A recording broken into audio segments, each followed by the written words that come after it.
Good morning. And I think after Lalit's session, it takes 6 of us to balance that. Yeah. Um, so I think today's context for this is absolutely the leadership. And, I have to complain after this session with Samir because whatever we wanted to discuss, I think a lot of it has been said. And Vikram said he missed the session, so he can definitely play innocence and talk about the same things. But I think one thing definitely we've talked about, Lalit talked a lot about, is the end of the beginning.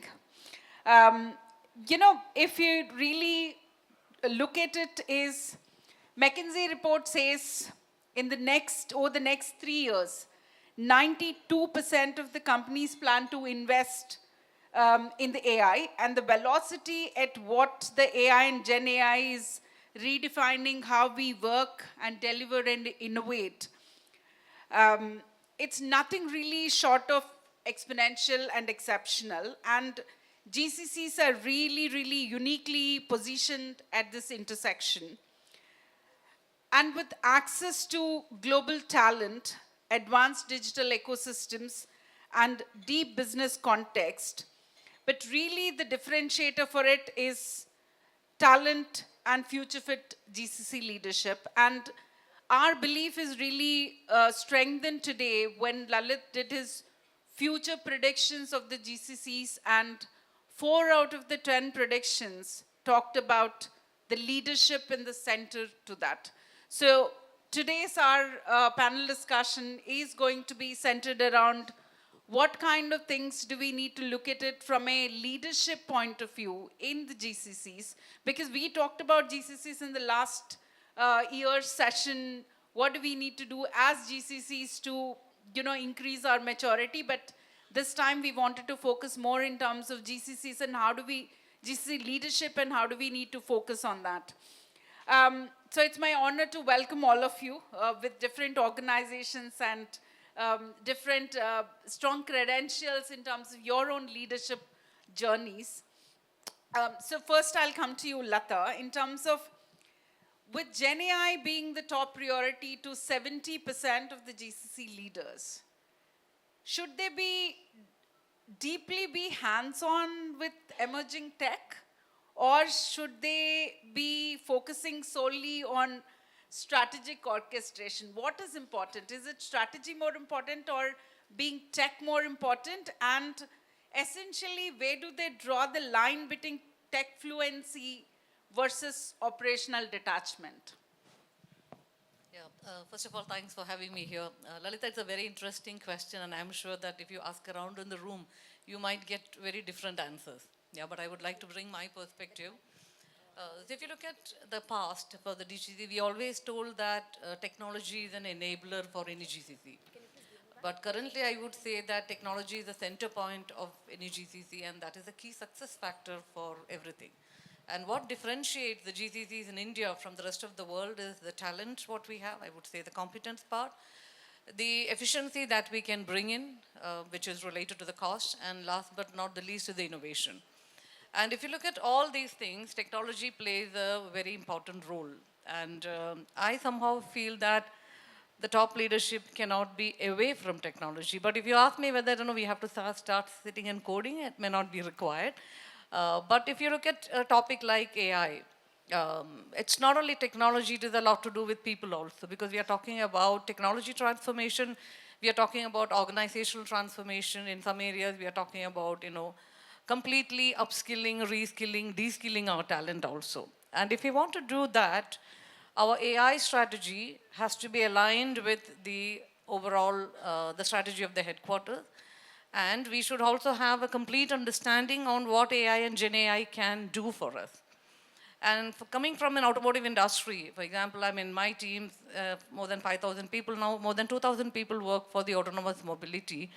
And we have AI in our product and AI outside the product. So basically, when we talk about an autonomous vehicle, we put artificial intelligence behind the steering wheel. So AI is there, part and parcel of the system. At the same time, a lot of discussions and a lot of actions happening on AI for efficiency, which is either for innovation or for productivity. And in both these cases, I would say if the top leader is not able to understand this technology in depth, we are not able to ask the right questions. And in a tech leadership, always there is something called leadership credibility, right? Yeah. And when you go to the floor and ask questions, I mean, all these people whom we lead are all engineers. Most of them are engineers, 99% of engineers, right? So if you want to have the technical credibility in your organization, you need to have this understanding of technology and sometimes able to challenge them and also align them towards the vision of the organization. So I would say that it is critical. For example, for us last year, we took a goal that the entire leadership has to be AI certified. So I took the challenge, I took the first certification last year. And then my entire -1 and -2, all of them are AI certified. And now we told that in 2025, by middle of the year, the entire workforce of 5,000 plus people have to be AI certified. So I think it starts at the top. Then I think you can build in the momentum. We can push the people and we can also have a strategic directions. But if you ask me how exactly you balance it, I like this example of, I was reading somewhere about this cyborgs and centaurs. Yeah, cyborg is a mythological animal which is half horse and half human. And there is a real distinction between, a horse part and a human part. So there are leaders who see AI like that. This can be done with AI and this cannot be done with AI. So that's the cyborg culture. The centaur is a kind of I would say it's a fictitious creature where you have human and machine together, where human and machine interact together and they build intelligence together. So which means that, you use AI seamlessly in everything that you do, starting from your meetings to the presentation to customer experience to everything that we do, right? So these are the centaurs. So we have to make a choice what we want to be. Do we want to be a cyborg or a centaur?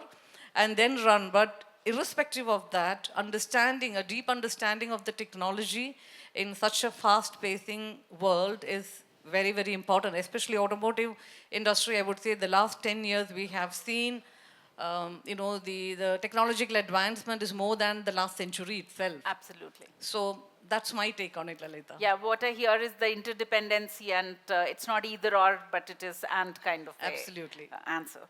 Very good.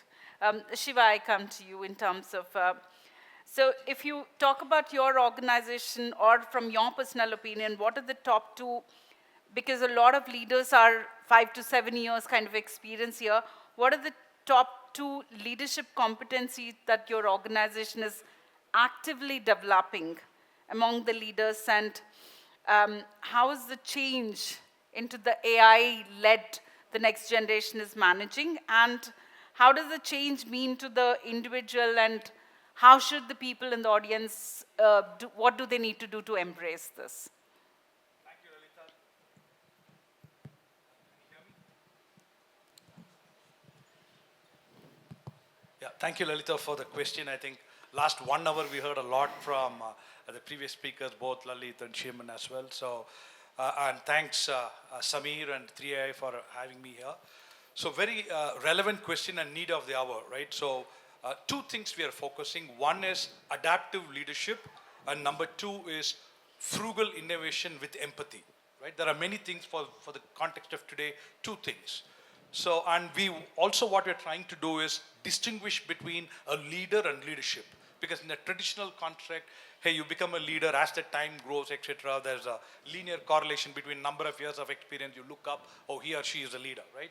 Now we are in a world where leadership is more important, irrespective of your titles or the number of years of experience. As long as there is a spark in that particular person, I think we tend to recognize them and then give them opportunities to grow. But what we are doing is leadership at multiple levels, particularly in the era of AI. So what we augmented our global board of directors with an AI first leader, and she's an AI entrepreneur from Asia Pacific, leading the agenda based out of Singapore. So it starts from the top.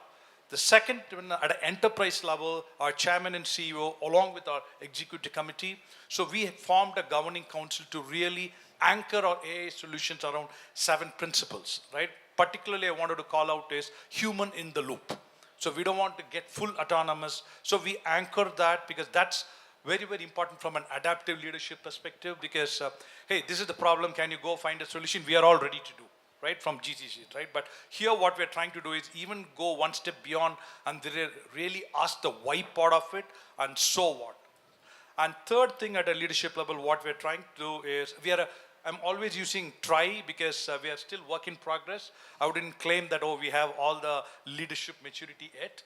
So what we're trying to get there is how do we shift their mindset from being order takers to owning the problem. So we have multiple roles like product owners, service owners, etc.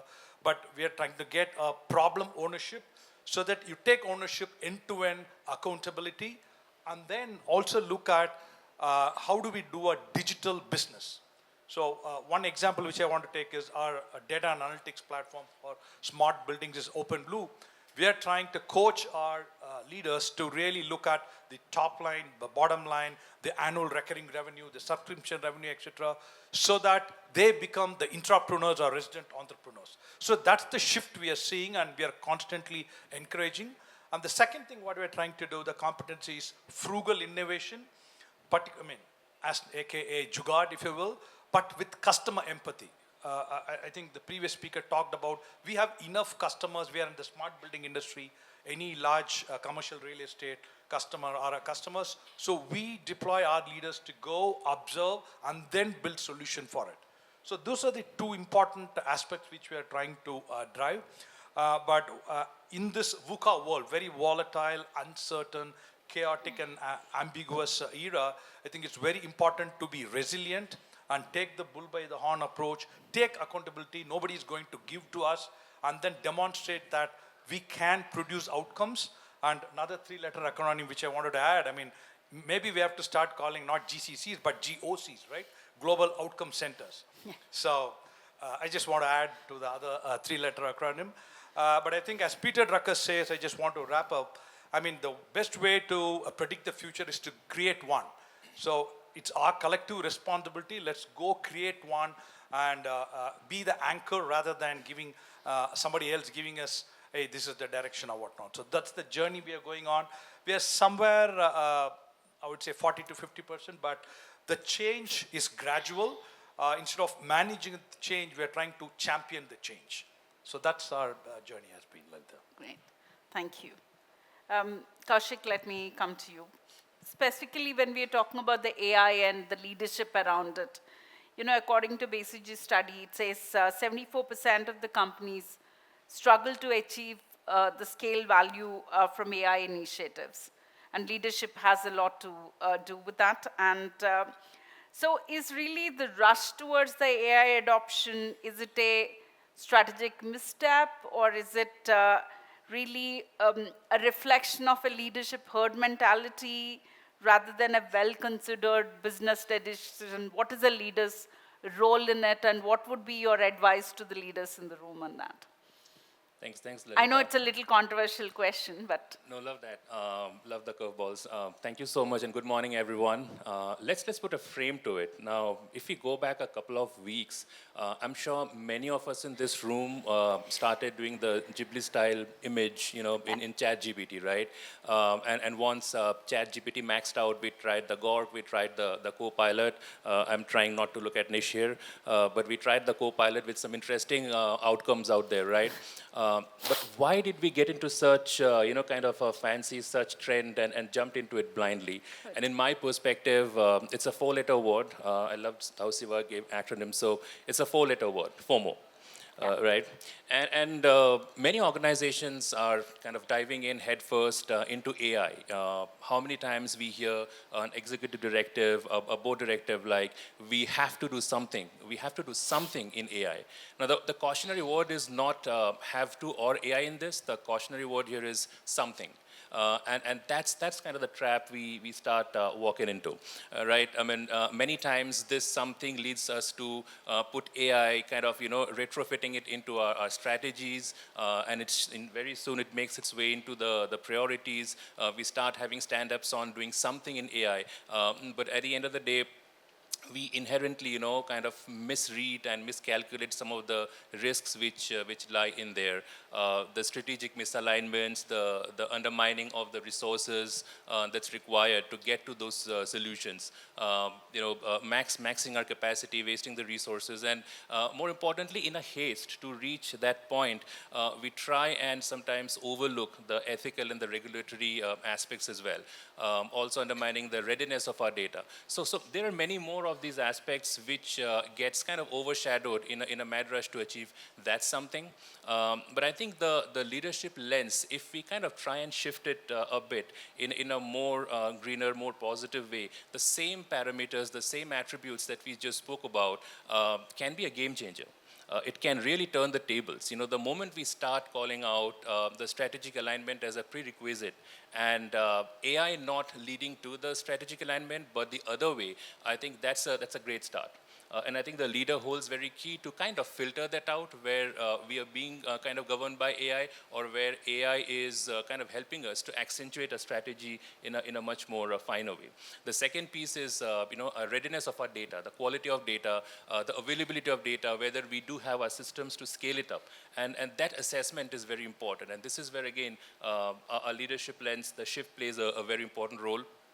The third piece, and most critical in my opinion, is choice of use cases. Where exactly we would want to use AI, where exactly we would want to infuse it so that our transformation gets accelerated, and that's very important. And finally, having a lens of ensuring the regulatory and the framework of compliance gets built in, kind of at the onset and not as an afterthought. And I think the questions the today's leaders need to be asking is why and how, and not the what. We don't have to get to something. We just have to define what that thing looks like and how we can get there in a more smarter, more learn and train and kind of scale way, and not just give into it. And on a finishing note, I also did my share of Ghibli style arts. Yeah. I think, Vikram, I'll come to you on the mirror side of that questions. On one side, where we are seeing the data where the companies probably may not able to scale and get the benefit out of it fully. But on the other side, 40% of the companies are actively planning to reduce the workforce using the AI initiatives. So the fear in employees is real. And because of there is a fear of their jobs being replaced because of AI. And the loss of AI-induced job displacement, the justification of that hugely sits on leadership in terms of taking the employees through that transformation, their assurance, and other stuff. So what do you think is the leadership role in, on one hand, you would want to encourage your people to adopt it, encourage them to learn it, implement it. On the other hand, you have to assure them that it is not going to impact them, it is not going to take away their jobs. It's a fine balance. What do you think leadership need to do in that? Thank you, Lalitha, and thank you, Samir, and the 3i team for having me on this panel. As Shiva was saying earlier, if the word VUCA needed a poster child, this is it, right? The transformation we are experiencing, the sweep of it, the speed of it is absolutely breathtaking. And in this context, the fear around job displacement is real and is justified in my view to a certain extent. And I say certain extent because while AI might result in some types of jobs and roles being redundant, it is also creating new opportunities for all of us. And I'm reminded to share a quote from Prime Minister Modi at a recent event in France. He said, and I quote, "History has shown that work does not disappear due to technology, only its nature changes." And he says, we need to invest in skilling and reskilling our people for an AI-driven future. I think those words were absolutely apt for the context that we are operating through. So when we think about this tectonic shift that's enveloping us, and we think about what's the role of the GCC leaders in this change, I'd break it down to three things. First of all, we have to acknowledge that this is a shift for our team members and that the fear that they are experiencing is real, and we have to start with empathy. So the first thing that we would do is for leaders to personally commit to this change. And I think members of this panel have talked about the role of the personal commitment, not to be on the sidelines, but to actually dive in 100%. As RCB marketing machinery would tell us, play bold or play front, right? It's time for us to dive in thoughtfully, but fully. Second, for this to happen, and the credibility that some of my fellow speakers have talked about, GCC leaders, and Lata was talking about, they have to acquaint themselves very familiarly with this technology and its applications and what it means to our companies and our people. You have to speak from a strength of credibility. Shiva was talking about that. So our technology president, Rajat Taneja, exhorts us technology leaders at Visa to think about learning in this way. He says you should have enough knowledge about GenAI or AI to be able to go to a nearby college and take a 1-hour class on GenAI and its applications and the technology behind it. And that's been my personal mantra as well.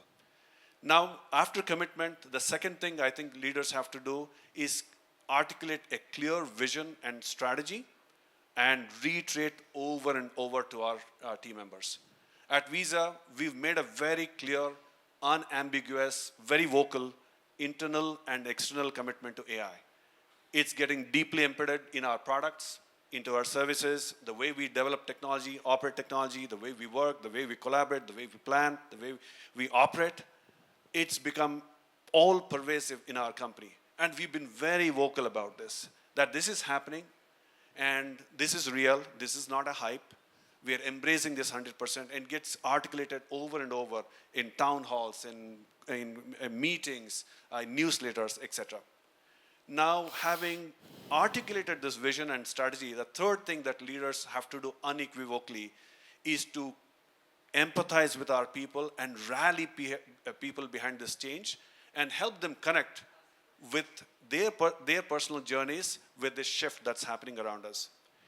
On November 30th, 2022, that explosive announcement from OpenAI around ChatGPT happened, and life in technology has not been the same since then.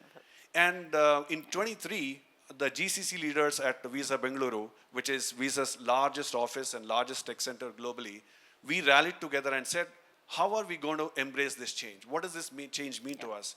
So we did a few things. One, with the focus first and foremost on people, because there was anxiety developing in our people, and we said we're going to build a learning path. And Lata talked about how she's rolled out these learning pathways in her company. And we did this similarly. We created a learning pathway, and 100% of our technology workforce completed that pathway just in a few months of us launching it. Number two, quickly following behind it, we had a global hackathon in which our team members from Bangalore participated in record numbers. I'm very proud to say we won the global first prize for Visa globally. And then we continue to invest in this training by taking a mantra of no team member left behind at Visa. So that means taking a very inclusive approach, recognizing that people are making a journey here and they need help. So that empathy coupled with learning resources, training resources, and connecting people's personal journeys to the journey of the company and its vision and its strategy, we've been able to rally our people and help them embrace this change in a very positive way. So in summary, personally commit.